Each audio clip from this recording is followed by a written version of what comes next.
9 with White Wolf. Yep. It is very interesting to think about kind of how Loki is included, because it kind of is in that space where, you know, the big thing about Loki is you have to kind of do the White Wolf first, and then on the turn that you get the zero-cost Elephant, play Loki alongside of that, right? That's kind of the better way to do it in terms of speed and curve and pulling off the combo as early as possible. But in many ways, it's like this 8 play point combo piece, right? Rather than something that's actually affecting the board. So right, it'll be interesting to see. But you have 3 Aaron, so that's probably a lot of extra evolution orbs that you're going to be getting.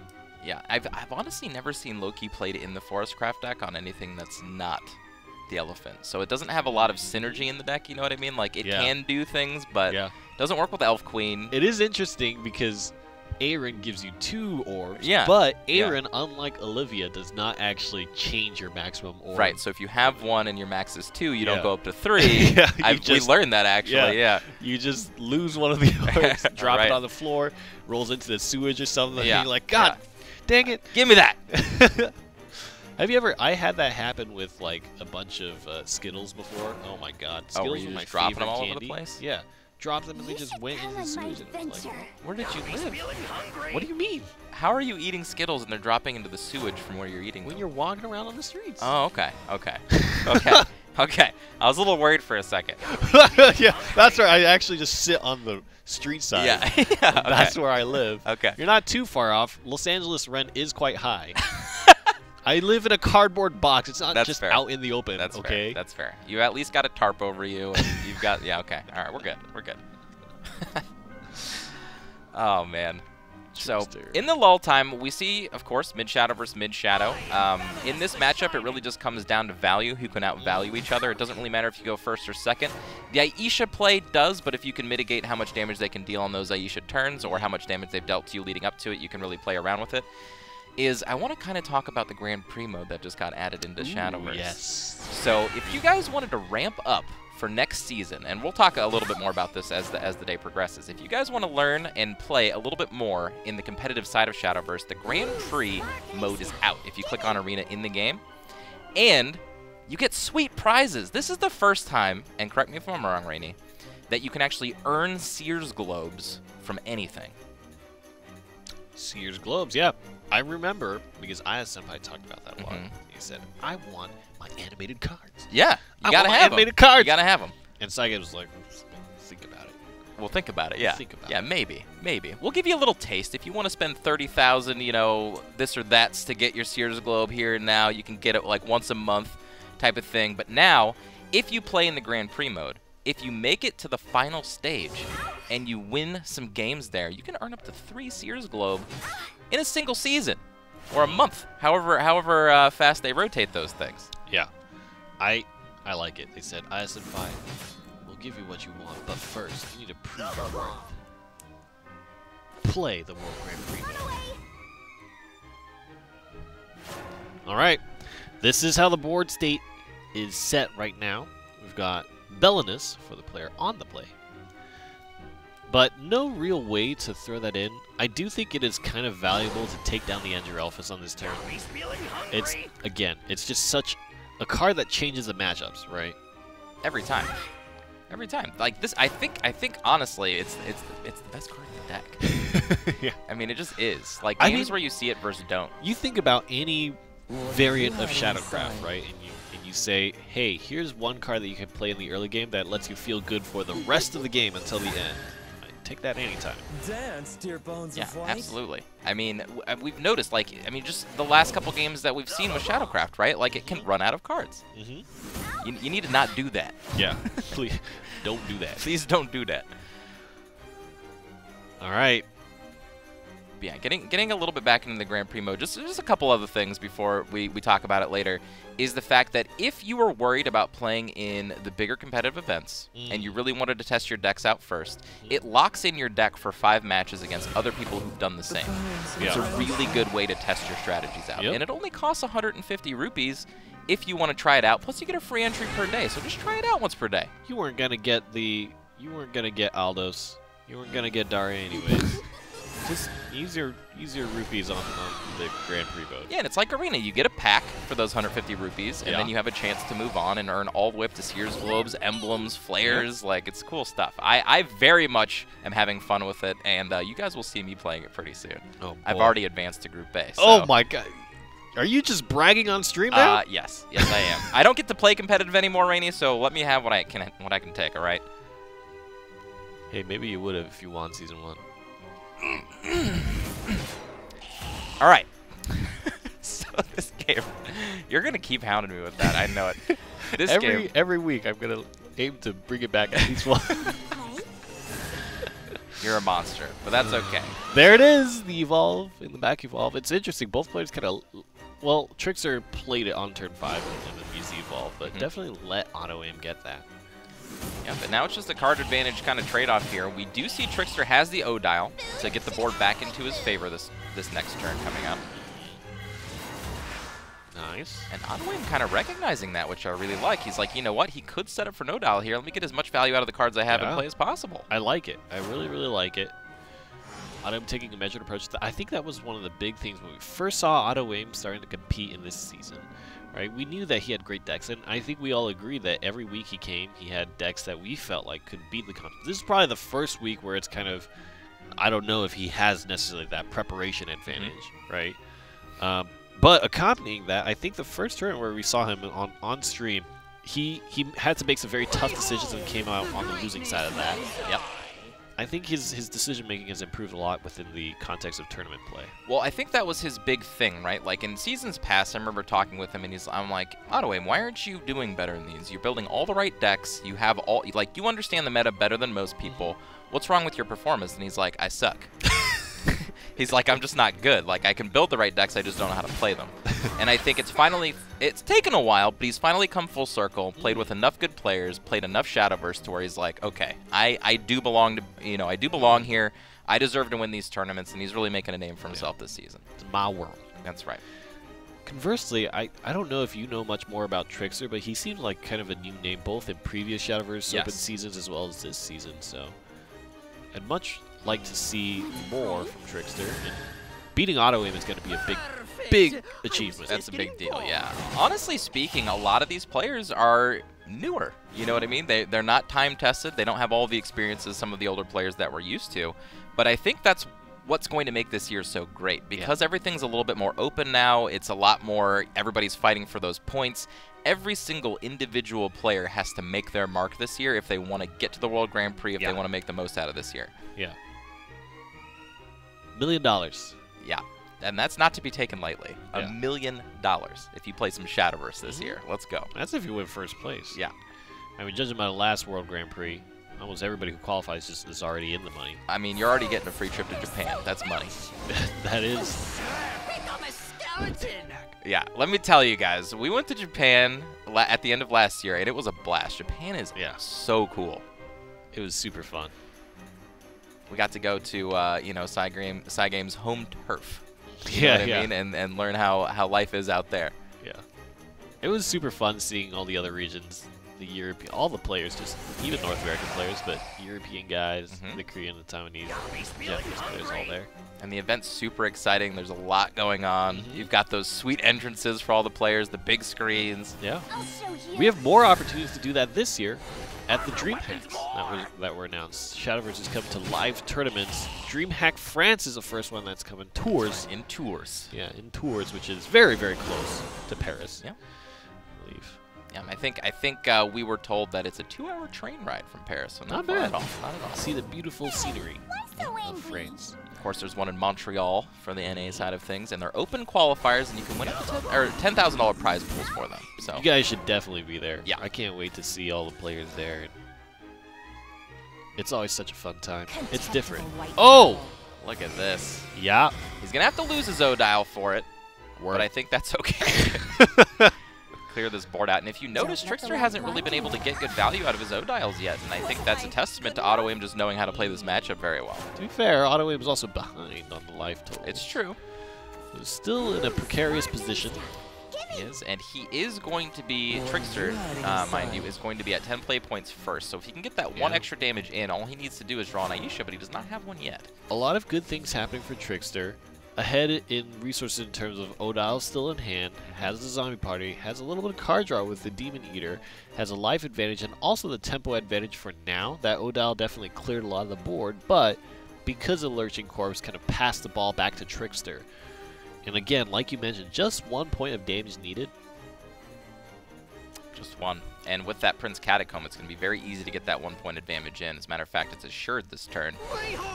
You know what's crazy? Lurching Corpse has so many uses, and a lot of them come down to just basically countering your opponent's play for the turn, whether it be Odile, Israfil, Bahamut, you name it. And once rotation hits, Lurching Corpse is gone. Shadowcraft's going to have to find new ways to deal with these big monsties. It's one of the only cards left that is hard removal. You know, a lot of that got removed itself, right? Yeah, not taken out of the game. Necro Assassin being another card. Lurching Corpse, Necro Assassin, both are leaving. Yeah. So. Goodbye. Goodbye. Farewell. What comes after I that? don't know that song. I don't know. Yeah, it's been a staple. I mean, was there ever a world where they were not included in lists? I mean, Necro Assassin has gone back and forth over time. Just that was probably because it was the time of like Orthrus and Catacomb. Yeah, and when you're going a little bit more like, aggressive. Why do I remove your board? Right. When I could just. Yeah, when you're just dead. Yeah. Yeah. But yeah, it's been a long time since we've seen either of the cards take a break from the Shadowcraft list for good reason. I mean, they do everything that the deck needs it to do. So. All right, you're at 10. Now, Trickster has a choice to kind of go full board trade. I think what is interesting to look at and think about is, does AUTOAIM have things like Ceres in his list? Does he have any kind of healing? Because if not, I almost would say just go full board clear. Yeah. Now, the one downside to that is he does not have a lot of card draw left. Yeah, he also does have an Odile that he can finally get some good use out of. But it looks like he's going to go with the Zombie Party first. Yeah. I like this. This will build up for an Ektar turn to possibly win because he does not have the Aisha. Protects himself from Ektar on the AUTOAIM side of things as well. We'll be able to clear out a lot of the board, but again, there's so many things for Trickster that it's just like, fine, you can clear my board, but you're still at 10, right? And at any moment. That was an insane play, by the way, guys. Usher of Styx into Odile to clear the board with value. No Lurching Corpse this time. Uh-oh, that was a turn. Yeah. Don't let the light blind you. AUTOAIM is going to be able to get the 2-ping, and now both players are at 10. And leaving 2 followers at 3 defense is so big. Yeah, and the funny thing is AUTOAIM's like, I'm still dead here to Aisha. But Trickster does not have it. You see him praying, please don't have it. Amazing. Amazing. Now, be you very have leave. a few options. I mean, I think there's like Skull Ring, Ektar-ish, but that doesn't feel the most fantastic because the Skull Ring takes up the slot. Yeah. But I think you kind of have to, right? Yeah, there's not really a lot of plays here. I mean, you can Odile, but that's not going to do enough for you this turn. I think you're right. I think that's the best play you can make is Skull Ring into Ektar. Well, if you Lurching Corpse, you get 3 swings plus Lurching Corpse. Oh, no, it can't hit. Yeah. Yeah, it has to be this. Wow. Yeah. And AUTOAIM feels very relieved that Aisha did not come down this turn. Yep. Now it's about AUTOAIM's opportunity to draw into Aisha, because that just closes the game out. One shadow away, though. He can get it. Oh, he can't swing the skeleton. Yeah. You're right. But it's okay. It's okay. This is Ektar. kind of like do or die time now. It's like first person to either Aisha or whoever can close the game out fast enough with one of these Ektars here. Ooh, just takes away all the shadows. And so it's the Ektar game plan here. It's all about board. Okay, Trickster. What is up thine sleeves? All right, he's going to have to top deck here because he is massively behind. These Odile's not going to put in as much work as he needs them to. Oh! Okay. Not a bad draw, but I don't think that's good enough. So if he Skull Rings again, what happens? They only they're the only followers. He can take out the Ektar. He leaves 2 other followers, and then he dies to the Ektar. Yeah. If he kills the 2 followers, then he definitely dies to Ektar. Yeah. I think it's over. The fact that he just dropped the Ektar there, the Skull Ring wouldn't have helped. Nope. Oh no. What a close game. Yeah. It's interesting. Again, we talk about kind of these mid-range shadow mirror matchups, and people are willfully playing into them. Yeah. That's the thing. So, like, okay, guys, to kind of better meet out what I mean by be the meta, don't beat the meta. So, like, not only is it just everybody's kind of playing the same known decks, and if you're playing the meta, they can kind of understand how to play against you because it's what they're used to playing against. They know how to play against mid-range Shadowcraft. They know how to play against Daria. They played against these decks. This is what they're used to. So that's one aspect of it. The other aspect of it is, if you know the entire field is going to be playing the meta, if you play the meta, you're literally just flipping a coin every single time you mirror match with somebody. You know what I mean? You might have 1 or 2 tech cards here or there, but you're not guaranteed the, you know, going first or second. You're not guaranteed what cards you're going to draw in the matchup. So you're really just saying, you know what, I'm going to throw it to the wind, and I hope I play the deck better than my opponent, and I hope I draw better than my opponent, rather than just learning and understanding how to build a deck to beat them. Yeah. TRICKSTER is very, very kind of disappointed at the outcome of that. You can see him just focusing, but that's part of it, right? Sometimes in tournament play, you have to drop one, but it's your ability to kind of rally and take another 2. This is definitely a deck you can beat twice. This is neutral Runecraft. It's not the most solid of decks, but it's what AUTOAIM really likes to play, and I'm assuming he pilots it very well by now. I think so. I think he does very fantastically with this deck. The thing that gives me confidence is, if you don't run a deck that is very fast-paced, I feel like AUTOAIM's neutral Rune has enough draw that it will get its options that it needs to survive, and then it's a question of, is your late game stronger than neutral Rune's late game? Right. And realistically, neutral Rune's late game's pretty good. It's pretty on par with Dragons, and in some cases better because it runs a lot less of the filter cards. It just runs a lot of stuff instead. It plays stuff up the curve, and it just has more stuff off of Ginger. AUTOAIM going second, so he's going to get to that play point a little slower. We'll see if that changes things. Yeah, that's okay, though. I feel like a lot of the neutral cards are good on the draw. You've got the Lyrials, of course, and things like that. Solid Quill can always catch you up in the late game if you get there.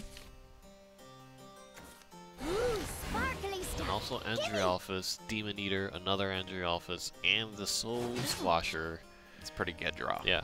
Good options in the early game, especially buffered by the card advantage, means that you have this strong early game hand that can transition into a later game hand. And I like this. It's like everybody kind of understood that today was the day that you bring Goblin Mage instead of Kai'Sa and other options, you know, in the Shadow decks and even the Rune decks and things like that. It's interesting that everybody, almost everybody on this list today is running Goblin Mage in their 3 slot just for more advantage in these very, you know, grindy games that they're hoping that they play against. Yeah. Goblin Mage making the comeback. That's right. I mean, in Shadowcraft is pretty good. Pulling an Andrialphus when you don't have one's great. Demon Eater, great. Lurching Corpse, great if you need any of those options. Ooh. I think you just drop them down. You just drop down both Andrialphus. Although that does mean that you're not going to have one possibly for the evolution turn. But I think, yeah, you could just swing the Goblin and eat it. Yeah, but giving up board presence against a deck that only really plays 1 follower a turn, I don't really like. There's no reason to give up the advantage. And realistically, if your opponent evolves and attacks into both your Andrialphus, you're still drawing your 2 cards immediately while you're still presenting more board pressure, so I kind of like it. You do have the Demon Eater too, and now you know you have the Ector in hand, so the more early damage that you can get, the better, and if you maintain board kind of status, interesting. I like this play too. This is basically just kind of the half and half play. That's kind of what we've been going with. Like either we talk about the extremes, then they kind of cut it right down the middle. Yeah. Down the middle. Okay. Considering whether to trade or face. Yeah. That is a really big contention for these mid-rangey decks when they swing into each other. It's like, do I allow that Goblin Mage on the other side of the field value trade into one of my 1/2s? Or do I just take it out now? Looks like he's going to take it out now. And AUTOAIM seems very pleased with that. He's like, thank you. Yeah. We'll see what that... I mean, I guess it means a Strix? But Strix is tough because you almost want to evolve it, and the instant you do, the Soul Squasher is... I don't know, though. Against Shadowcraft, because their followers aren't very big, what are they really going to do against a 5/5? These are my best work. Draws more. And the Happy Pig. There it is. I think it's the first time we've seen it today. That's right. Won't be the last time.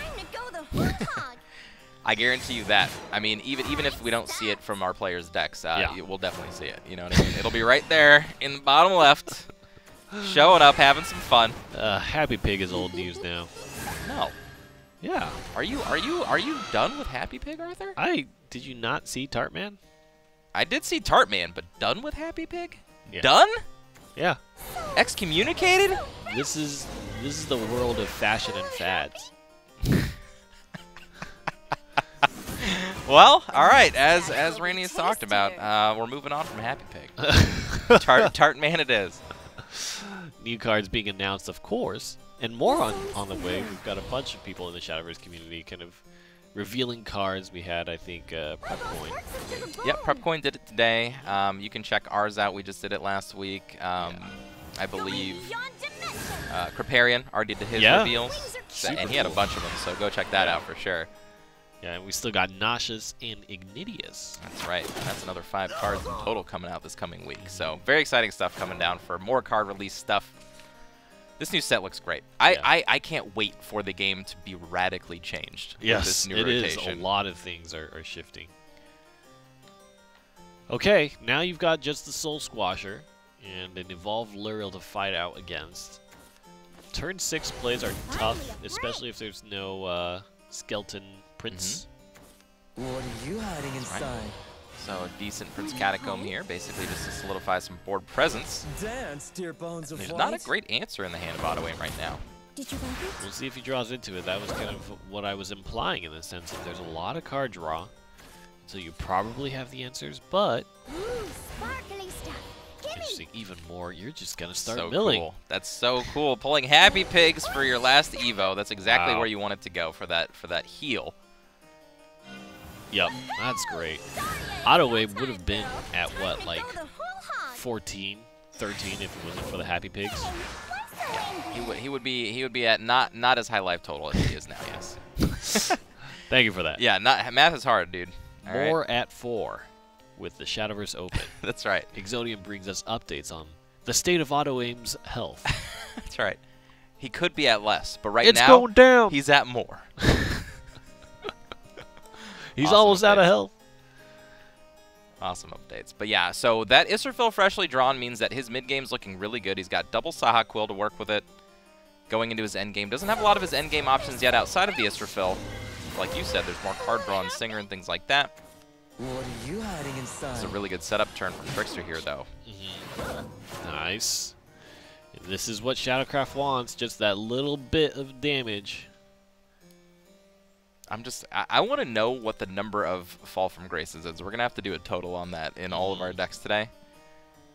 Very interesting card to be teching when everybody reads so they all go to the same meeting, right?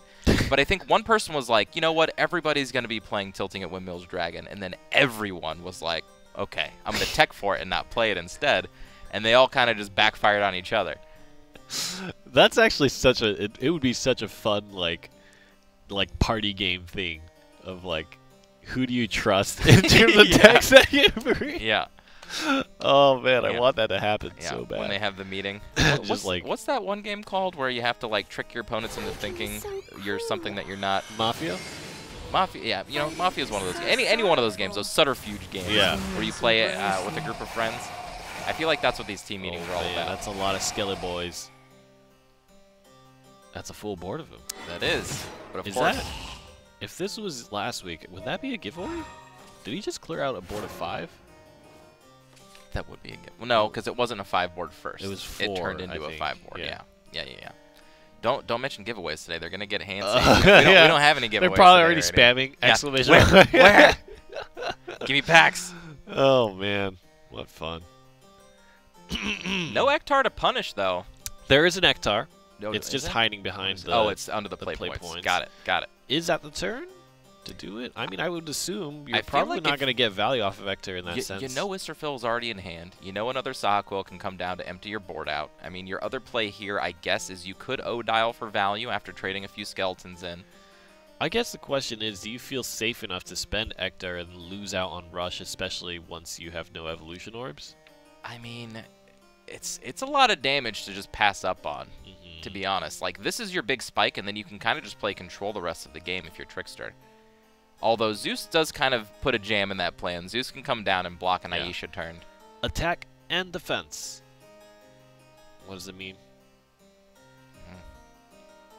But you're right. You're right. Not saving that for something like an Israfil when you have no evolution orbs left means that it could come down and just ruin the game by itself. So maybe he won't go with the extreme play, but it looks like he is. There it is. All right. That's a lot of damage. Yeah. I mean, I like it. But I'm a crazy person. I like going face. I mean, with the O-Dial in hand, it means only 2 more damage needs to be dealt. It's not too far off. Of course, Israfil can come down to heal, but without an evolution orb, it can't do its magic immediately. Man, Sahakul Israfil is so good. It's so good. And again, there's just so much card draw. It's so unlikely that AUTOAIM does not have this, right? It's... Yeah. Oh. The second one always feels bad. When you get Sahakul twice in a row when your opponent has the Israfil, and if they somehow manage to save that 3rd evolution orb and then they can play it and evolve it for the 3rd time, if you're playing any deck that's just trying to fill up the board or play mid-rangey or grindy or something like that, it's just like, come on. Yeah. It's tough. I mean, what options does Trickster have now? He's kind of slated to take another 10 damage, so he needs to do something. Yeah. I mean, there is lethal sitting on board right now. I am Belenus the Shining. Okay, Belenus, it's very good. All right, hoping for the good spin. Oh, man, that would have been nice. Would have been nice. But real good. now AUTOAIM is firmly in the driver's seat right here, I think. He can heal out of this. Yeah. Still has a lot of board presence. The crazy thing is, though, of course, Trickster's in the same spot he was in before. He's ahead on play points. He's got the 10 play points first. Yeah. Does not have the Aisha to finish the game. Oh, no. This is so scary. Yeah, 2 Aishas in your list. I'm not seeing a single one of them with card draw all the way up until turn 10 is... Yeah, he's not been lacking for card draw at all. Yeah. Just not getting the options he needs. Okay. Although, if AUTOAIM makes one slip up here, the game could fall easily back in favor of Trickster because he does have that O-Dial in hand for a spike of 2 damage. Needs to make sure he makes the calculations correct, and also needs to constantly kind of play around that on board, right? If you give the board over to an O-Dial, that can become very, very efficient for Trickster. Yep. I almost like the Fall from Grace play here on the Pure-Hearted Singer. You don't get the extra card draw, but you get to clear the board, and you get to gain the defense back. Yeah. That could be one way to get use out of the card. Watch these illusions. Okay, Illusionist. That's going to pull this hot. Fighting is so crude. That's right. So this is another way to clear the board. No health here, but the Pure-Hearted Singer stays around so that you can gain some card advantage off of it. Interesting. Leaving at 4. I guess AUTOAIM just understands, hey, if I'm going to... Oh! Oh my god. There it is! Oh my god. Story ends here. Oh. Trickster's got to be happy about that one. Yeah. I don't feel too bad about it. You haven't seen it all game. Yeah. You know, all Yeah. 2 games. Yeah. So, it's bound to happen. That's right. And AUTOAIM's when he goes back and watches those videos, right? The first time he's gonna be like, okay, he never had it. Great. Yeah. Top decked at that game. Ugh. And this is all off the back of Trickster earning the early game damage from board, Yep. right?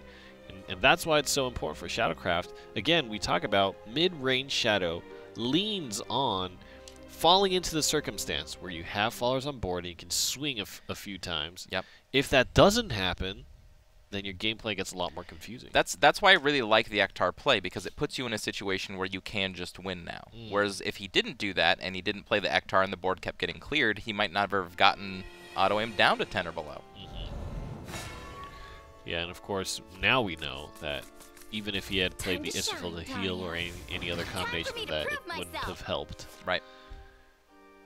Very well done by Trickster. Now we get to see what Elephant is going to do. I think this can be very scary for Neutral Rune. I think so too. I think Neutral Rune takes a long time to win, and I think AUTOAIM knows that, and he should probably go the aggressive route in this matchup. Your biggest safety in Zeus as well just does not help. Right. That's the one big thing about King Elephant that a lot of people even are surprised today by when you play him on ladder. It's just you know what King Elephant does, but you know you're still like, man, I can't do anything about it. I'm gonna play my ward. You know what I mean? Like I should be able to stop lethal somehow, right? And then Ignores ward. Ignores ward. Crazy effect on King Elephant. This goes right over it. Yeah, I think it. Sparkly stuff. Gimme! Ignoring ward is obviously a very, very good.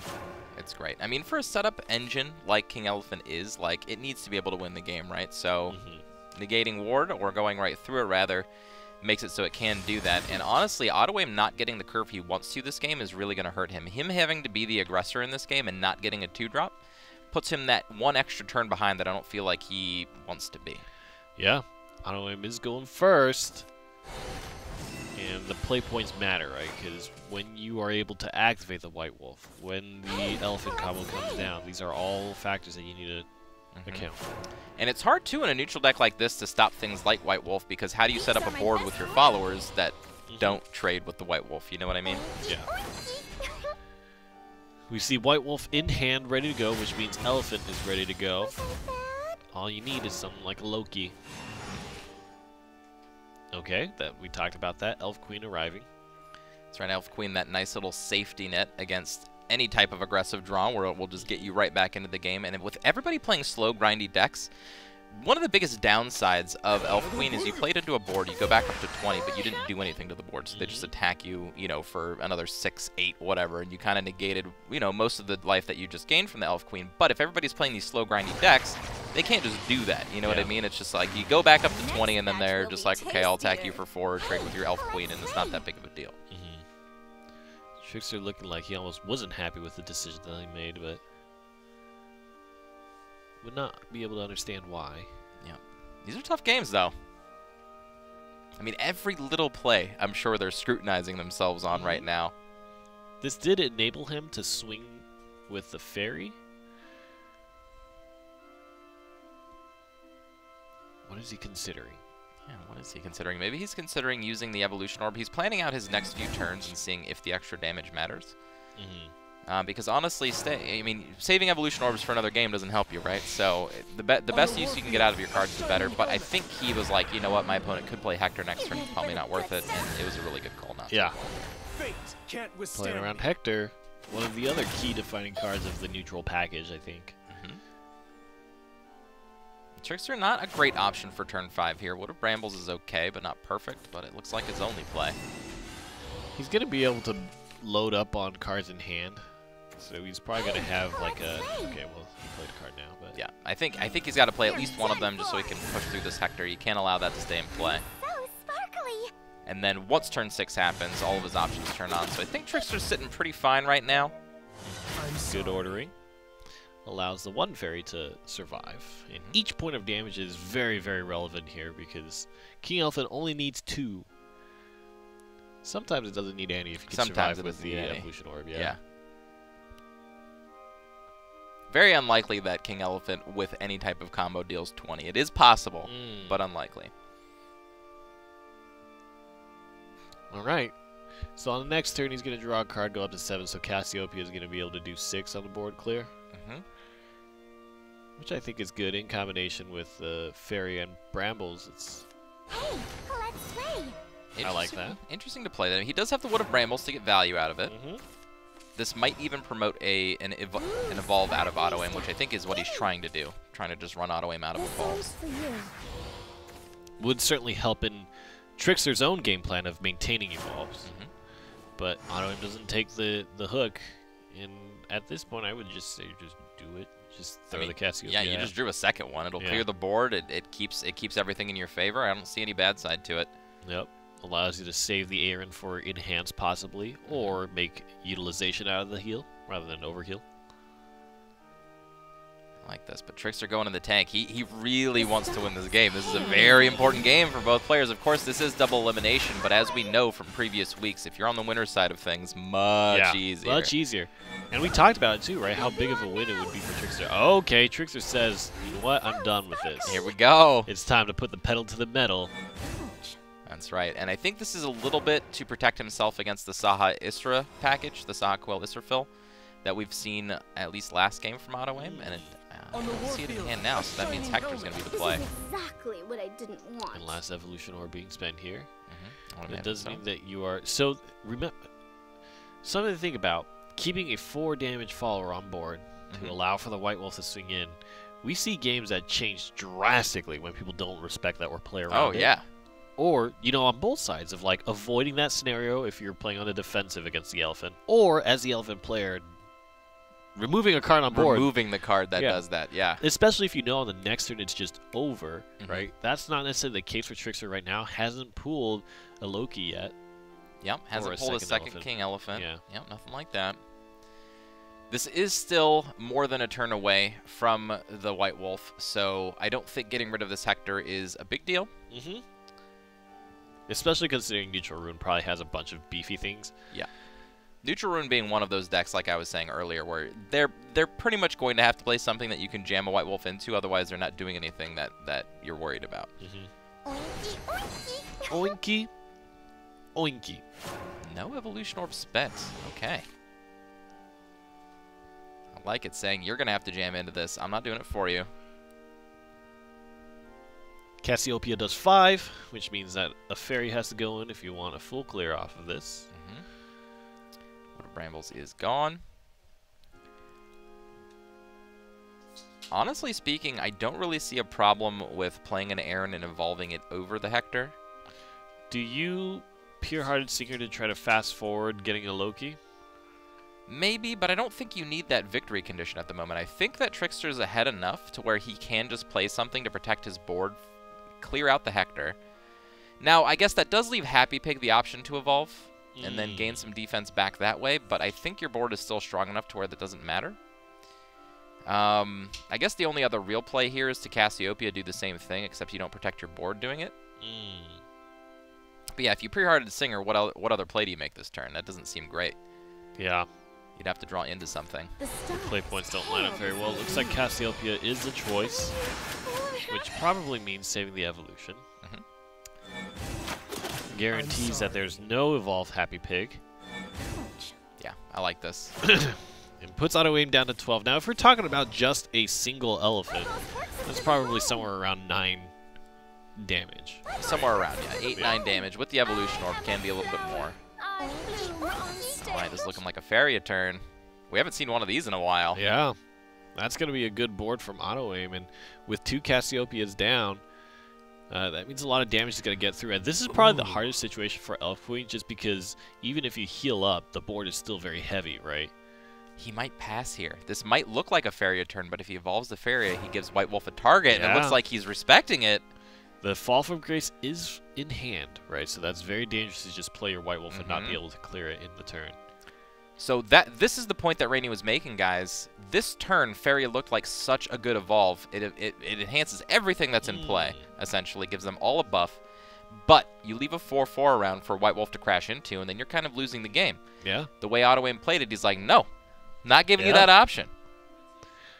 Now, the other thing to think about, though, is if there's any more face damage that's gained and you don't have healing, you might still just lose to an elf. It's true. I mean, it's still possible. But with that Fall from Grace freshly drawn, I mean, the option to just take out the White Wolf, if that is the play from Trickster, is still really good. But I think Trickster should recognize that AUTOAIM is playing around that plan and just go for the regular face damage plan here. He's got a perfect setup here. He's got Aaron, free Evolution Orb. He can evolve face for 8 damage and just set up a 2-turn lethal right before turn 10 from AUTOAIM. So there's no Zeus play. There's no, you know, crazy and I nonsense think playing this way demands a response from AUTOAIM that will lead to your White Wolf being able to be thrown in. Yep. Yeah. It's just advancing both game plans forward with one move. That's right. I like this a lot. And even if this Word Wielder Ginger play does come down, there's plenty of attack here to take care of the Zeus, especially with the White Wolf. Yeah. And then, yeah, you just end the game. All right. It comes to this. Is Neutral Rune good enough to push past the Elephant Forest deck that Trickster has brought? Is AUTOAIM going to stay in the winner's bracket? It's looking very, very tough for him right now. And Trickster, I think, as a new competitor in the Shadowverse Open in many ways, is going to claim a big win for himself. AUTOAIM forced to use this ability now, given the opportunity to. Very well played these last couple turns. Can he get around this force that is White Wolf and even just the board looking in front of him? Yeah. 3, 5 damage. So he has to double trade into that unless he spends. I guess he can Sahak wheel something. Finally a break. I think he's going to go for the If you Sahak wheel, then you open up the White Wolf and then you lose anyways. Disaster. Oh, he's just going with the Ginger. I like it. Yeah. This is probably kind of his the only toughest. thing. I am the Father, the God of all. Okay, if you Elf Queen, you can't card draw alongside it. So it's either Wolf or Elf Queen or draw an Eren. So we're looking at 9, 13 damage, which is not lethal. Only 1 card left in hand from AUTOAIM. I still think this is just the White Wolf play. Yeah. You might even evolve the White Wolf to make sure that it actually clears out the Zeus. Well, still won't even be big enough. Oh yeah, it's only 6, huh? Yeah. Yeah. I think you just save it for some weird scenario where there's more heal from AUTOAIM with an Isterfill off the top so you can evolve your Elephant, and that's just game. I mean, you really got to be thinking, like, how can AUTOAIM finish out here? Even with a Zeus in hand, that's not enough damage. Yeah. Yeah, was able to maintain a lot of health on his leader.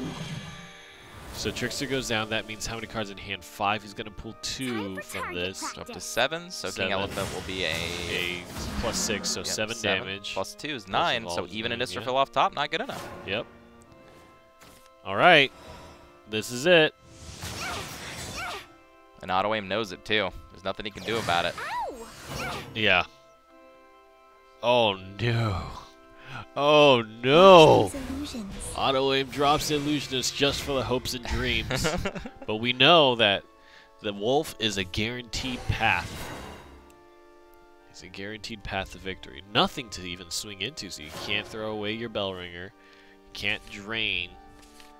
There's not a lot that you can do, and there's the Elephant.